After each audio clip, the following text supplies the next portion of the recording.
उद्धव ठाकरे यांना मात्र चंद्रपुरात जे काही घडलं ते काही वेगळं घडलं असं बहुतेक वाटत नसावं। त्यांचं वक्तव्य आहे की पैशाचा महापूर आला तरी निष्ठेची भिंत तुटली नाही।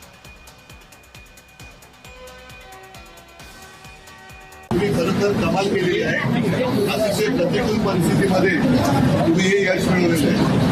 आणि मी आतमध्ये जे सांगत होतो की लोक आपल्याकडे बघतायत, एका ठिकाणी सगळं पैशाचा महापूर होता, पण इकडे या महापुराला सुद्धा आपल्या निष्ठेची भिंत फोडता आलेली नाही। त्याच्यामुळे उद्याचा काळ हा आपला असणार आणि या निवडणुकीला माझ्याकडनं म्हणजे ज्योतिताई वगैरे गेले नव्हते, पण मी म्हणा आदित्य म्हणा येऊ शकलो नाही। पण लोकांनी आपली एक परीक्षा बघितली।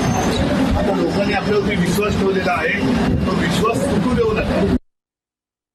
हे आता मनाला समाधान देण्यासाठी असे वाक्य चांगले वाटतात, परंतु एकदा पराभव हा पराभव असतो, तो कुणाचा काय असत। अनेक दिग्गजाचे लोक पडलीत म्हणून त्यांनी पराभव मान्य केला नाही अशातला भाग नाही। एकदा निवडणूक आहे, याच्यामध्ये सर्व तंतमंत सगळं अवलंबलं जातात आणि जो निकाल येईल तो सर्वांनी मान्य करायचा असतो।